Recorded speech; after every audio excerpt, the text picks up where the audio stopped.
오늘 우리 성경 본문 중에 없음이라고 이제 표현된 이제 구절은 이제 주요한 사본에는 그 구절이 없는데 이제 일부 사본에는 기록된 구절이 있을 경우에 이제 없음이라고 해놓되 일부 사본에는 이러한 구절도 있습니다라는 이제 표시로 이제 풋노트에다가 그 구절을 소개하는 기능을 가지고 있습니다. 참고하시길 바랍니다. 우리 지난주는 선교 주일로 참 은혜롭게 보냈습니다. 바울의 선교에 함께한 자들의 이름을 쭉 보셨는데 이 많은 동역자들의 기도와 도움으로 바울은 드디어 로마에 도착을 했어요. 사도행전 마지막 28장까지 왔습니다. 잠깐 2주 전 설교로 돌아갔다가 이제 오겠습니다. 바울은 풍랑 속에 길을 잃은 배 위에 있었지요. 죄수의 신분이었지만 안심하라 위로하는 자리를 지키며 사람들을 섬기고 그들의 영혼을 구원한 바울이었습니다. 그 배는 겨우 경사진 해안에 이제 닿게 되고 파선 직전에 276명 모두가 구조됩니다. 그렇게 멜리데 섬이라는 곳에 상륙을 하게 되어요. 로마 군인들도 아니고 선주와 선장도 아니고 이 죄수 바울 덕분에 한 사람도 잃지 않았습니다. 멜리데 섬에 머무르는 동안에도 바울의 활약은 계속됩니다. 독사에 물려도 끄떡없고 그 섬 족장의 부친과 또 다른 많은 사람들의 병을 이제 낫게 하는데요. 이 원주민들은 바울을 신이라고 이제 부르기까지 합니다. 아주 후한 대접을 받고 또 풍랑에 던져버렸던 그 여행에 쓸 것들도 다 이렇게 채움을 받고 이 배를 구해서 다시 로마로 향합니다. 로마에서는 도대체 얼마나 더 큰 일을 행하게 하실까? 이 큰 기대 가운데 입성했어요. 오늘날에도 이 선교학, 또 선교 전략에 대한 연구가 굉장히 중요하고 활발한데 이 바울 시대의 이 로마의 지리, 문화, 정치적인 중요성은 절대적이었을 것입니다.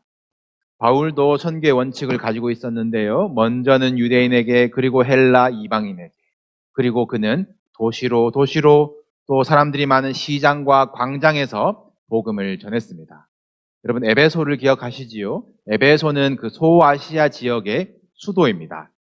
바울은 거기서 이례적으로 2년 동안이나 머무르면서 공을 들였어요. 그리고 세운 곳은 아니고요. 가르친 그 두란노 서원이라는 곳에서 성경을 가르치며 복음을 전했습니다. 에베소에서 복음이 퍼져나가서 주변에 교회가 세워지기 시작했어요. 요한계시록에 등장을 하는 그 7교회가 모두 에베소 중심의 소아시아에서 일어난 교회들입니다. 그 거점 도시의 영향력을 경험한 바울이에요. 이 로마라는 상징성과 파급력은 더 크겠죠.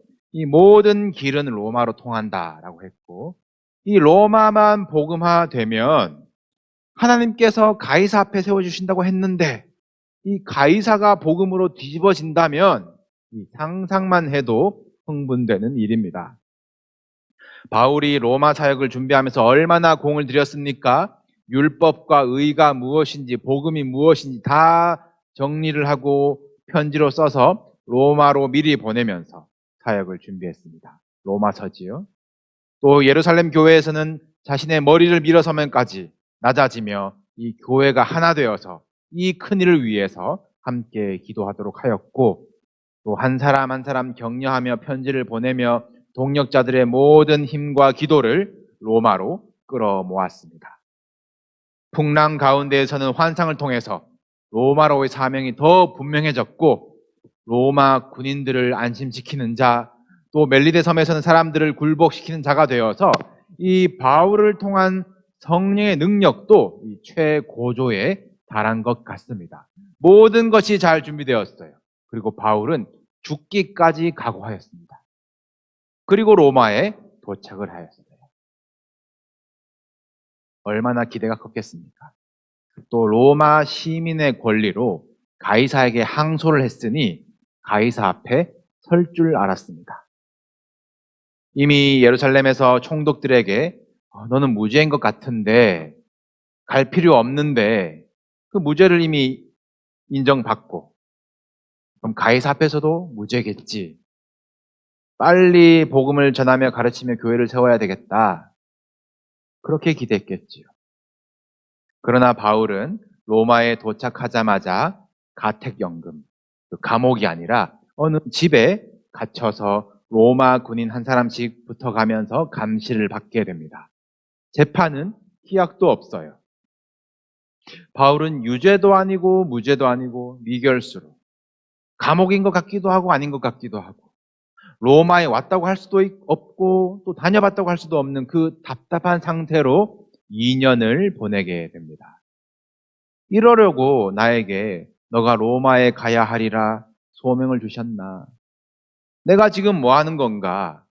내가 로마 교회 교인들 곧 만나겠다고 편지까지 보냈었는데 로마 가이사 앞에 서서 내가 설교를 해야 되는데 로마 콜로세움 앞으로 거대한 광장들로 다니며 내가 복음을 전해야 하는데 내가 여기 사슬에 매여 있는 것이 웬 말인가? 바울은 이 상황을 어떻게 이해했을까요?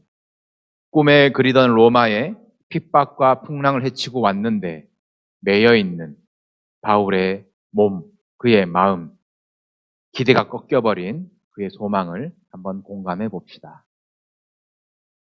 여러분이 매인 것이 무엇인지 생각해 보시길 바랍니다. 어디에 매여 계십니까?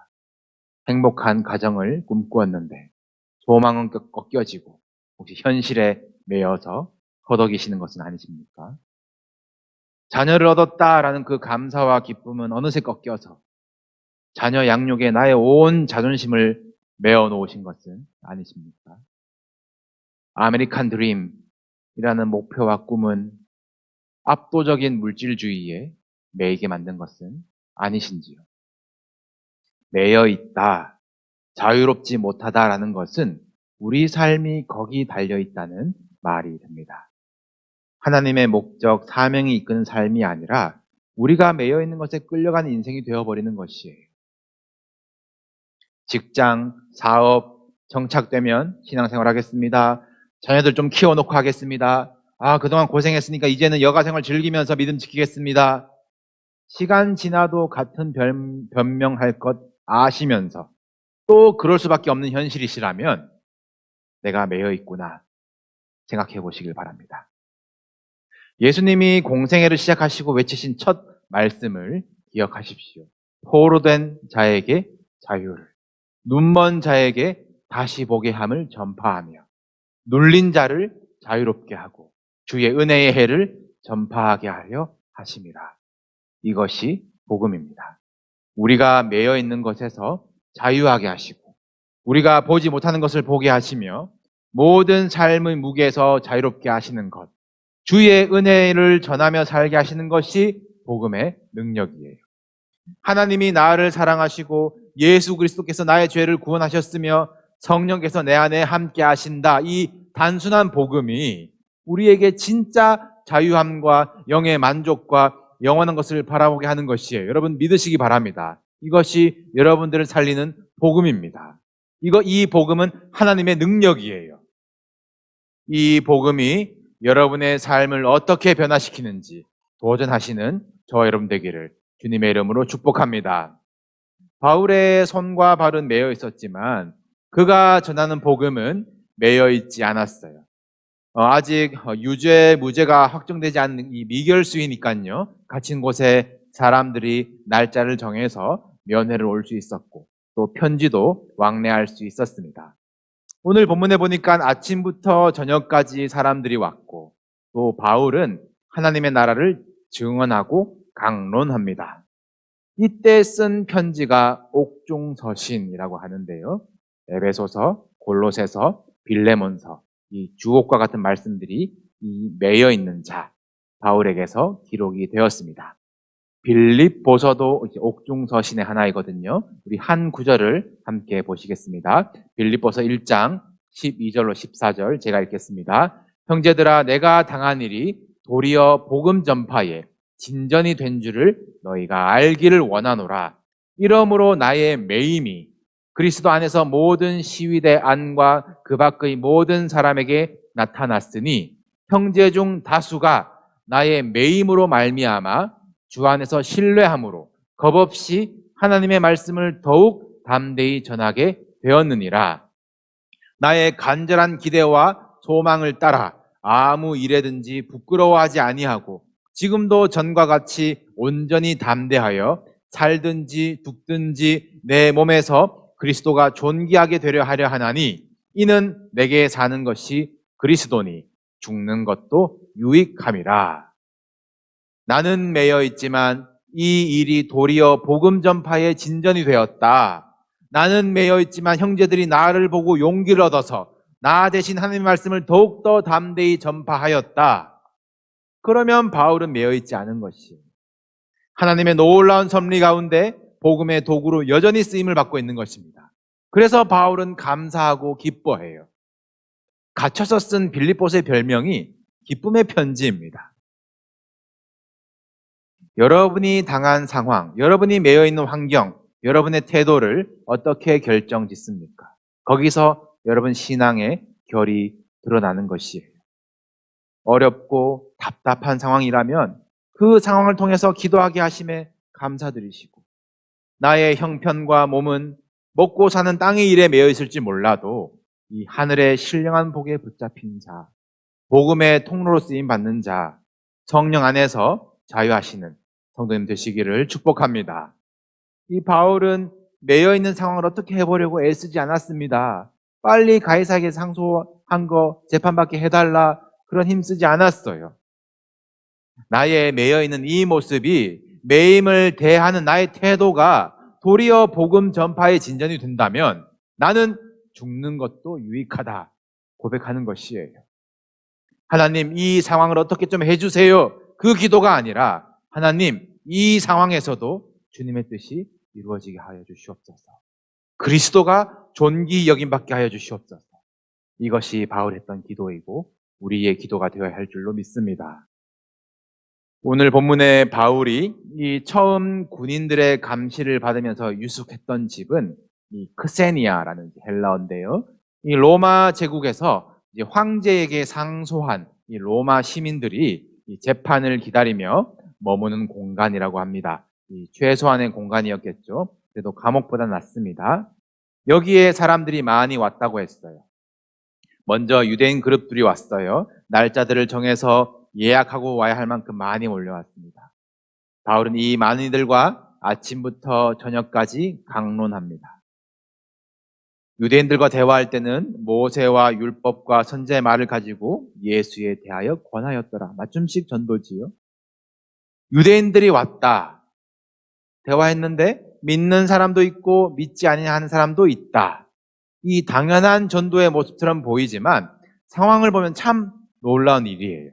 이 브리스길라와 아굴라의 이야기 그 배경을 기억하시면 좋겠는데, 유대인들이 로마에서 항상 논쟁하고 또 다투는 그 소동 때문에 로마에서 전부 추방당한 역사가 얼마 전이거든요.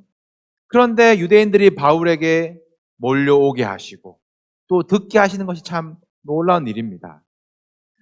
여기에 바울과 유대인들만 있는 것이 아니라 로마 군인도 있는데요. 제 생각에는 이 바울이 매여 있으면서 이 자기를 감시하는, 서로 피차간에 꼼짝달싹 못하는 이 군인을 가만히 뒀겠습니까? 복음으로 구워 삶았겠죠.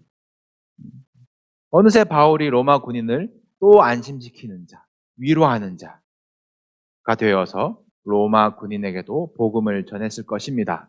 로마의 핍박이 여전한 가운데 로마 군인 앞에서 모여서 아침부터 저녁까지 예수에 대하여 말한다는 것도 신기한 일이에요. 믿는 사람, 안 믿는 사람 있었다라고 그저 그랬다라는 듯이 보이지만 안 믿는 사람이 실망할 필요 없습니다. 이 와중에 믿는 사람이 있다는 것이 기적이고 소망인 것이에요. 그 믿는 사람 한 사람이 가서 또 교회가 세워지는 것 아니겠습니까? 참 놀라운 방법으로 유대인들을 대상으로 한 사역이 끝난 후에, 듣기는 들어도 도무지 깨닫지 못한 자들에게까지 전한 후에 바울은 이제 이 구원이 이방인에게로 보내진다, 사역을 확장시킵니다. 메인 상태 그대로 사역이 확장되는 것이에요.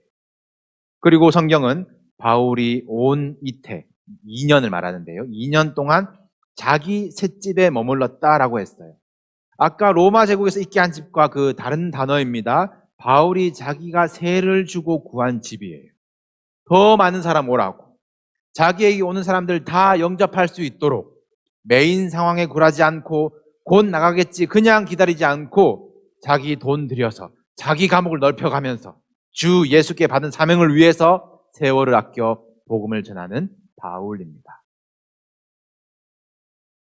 오늘 읽으신 사도행전의 이 마지막 구절은 이 누가복음과 사도행전의 이 긴 글을 마무리하는 끝 구절인데요. 다시 한번 보실까요? 31절입니다. 바울이 하나님의 나라를 전파하며 주 예수 그리스도에 관한 모든 것을 담대하게 거침없이 가르치더라.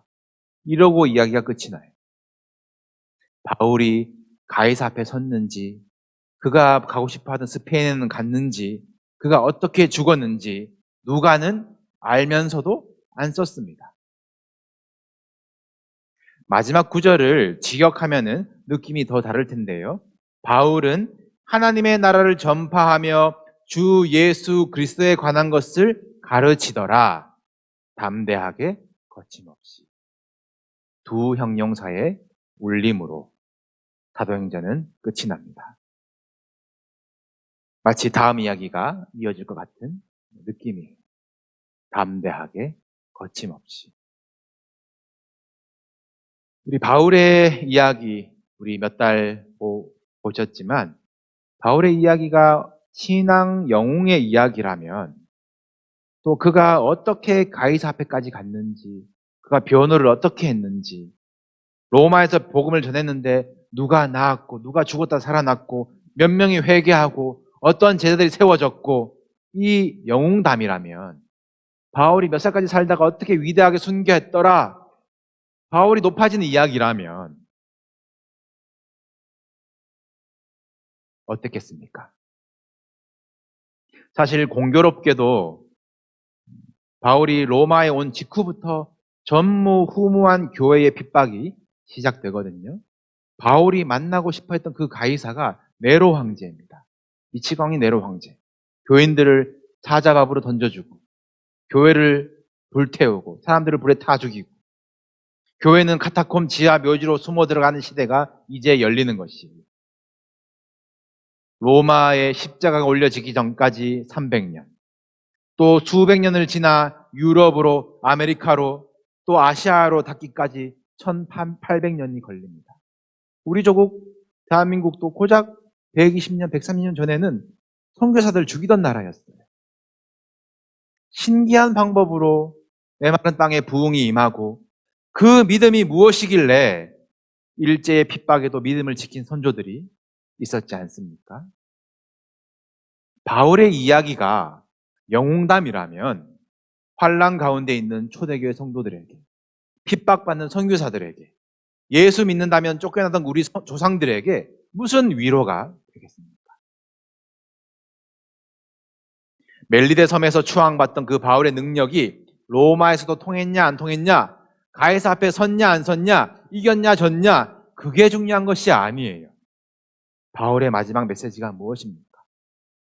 매여도 괜찮아. 믿지 않는 사람도 있을 거야. 괜찮아. 그래도 믿는 사람이 있어. 성도들아, 주 예수 그리스도에 대해 담대하게 거침없이 이것이 바울이 전하는 마지막 메시지입니다. 여러분, 믿음에 담대하십시오. 복음 전하는 일에 거침없으시기를 축복합니다. 무엇이 여러분을 두렵게 만듭니까? 믿음 더하여 달라고 기도하십시오. 혹시 죄 때문에 내가 복음 전하는 일에 거리낌이 있는 것은 아닌지 죄를 십자가 앞에서 해결받으십시오. 거침 없으시기를 바랍니다. 이것이 신앙의 선배들이 붙들고 사도행전을 이어서 내려간 힘이며 또 우리가 받아서 담대하게 거침없이 써갈 성령 행전이 될 줄로 믿습니다. 제가 이 성경 외의 인물들 이야기들을 인용하는 것을 별로 안 하지만 오늘은 참 소개해 드려야 되겠어요. 우리에게 생명을 전해준 이들입니다. 담대하게 거침없이 하나님 나라를 전파한 신앙의 선조들을 소개해드리고 말씀 마무리하겠는데요. 이 1884년 참 그렇게 불쌍한 나라가 없을 거예요. 그 조선에 처음 들어간 선교사가 호레이스 알렌이라고 합니다. 이 성직자 신분으로 들어간 것이 아니라 의사 신분으로 평신도 선교사로 들어가셨어요. 그가 오하이오 분이세요. 콜럼버스 위에 이 델라웨어라는 곳에 제가 다니는 그 세미너리가 거기 있었는데 그 동네에 그를 파송한 장로교회가 있다는 것을 우연히 발견했어요. 얼마나 말 그대로 이 소름이 돋았는지 모르겠습니다. 처음에 든 생각은 정말 작은 교회였구나. 그리고 야 이렇게 시골에서 바다 한번 못 보고 크셨을 텐데 위지의 땅 조선으로 태평양 건너가셨구나. 그 열매가 나구나. 또 여러분이구나. 감사할 수밖에 없는 것입니다. 그리고 최초의 목사 선교사님, 조선으로 들어가신 최초의 목사이신 선교사님은 우리 감리교회에서 파송한 아펜젤러 목사님이세요. 구체적인 이 교회사 이야기는 다음에 나누기로 하고 오늘은 이 아펜젤러 목사님이 내가 조선에 잘 도착했습니다. 이 본국, 이 미국으로 펜실베니아로 보낸 이 보고서 끝에 있는 기도문을 소개해 드리겠습니다. 마침 이 목사님이 1885년 4월 9일에 인천에 도착을 하셨는데요. 성교사님 기도입니다. 우리는 부활절에 이곳에 도착했습니다. 조선이죠. 오늘 사망의 빗장을 산산히 깨뜨리시고 부활하신 주께서 이 나라 백성들을 얽매고 있는 굴레를 끊으시고 그들에게 하나님의 자녀가 누리는 빛과 자유를 허락해 주옵소서. 담대하게 거침없이 사도행전을 이어서 내려가는 아펜젤러 선교사님의 희생으로 우리가 생명을 받았습니다. 복음을 받았습니다. 그들이 눈물과 또 기도로 전해준 빛과 자유예요. 우리 받은 은혜 갚으면서 삽시다. 다시 어둠과 매임으로 들어가시면 안 돼요. 우리에게 빛과 자유를 전해주기 위해서, 그 복음을 전해주기 위해서 얼마나 많은 사람들이 목숨을 걸고 담대하게 거침없이 순종해 왔는지 깨달으시길 바랍니다. 우리는 세상의 빛입니다. 세상이 감당하지 못하는 믿음. 세상은 우리를 매려고 하나 성령 안에서 자유한 자 되시기를 바랍니다. 오직 주의 은혜와 사랑에 매여서 담대하게 거침없이 하나님 나라를 향해 가는 저와 여러분 되기를 주님의 이름으로 축복합니다.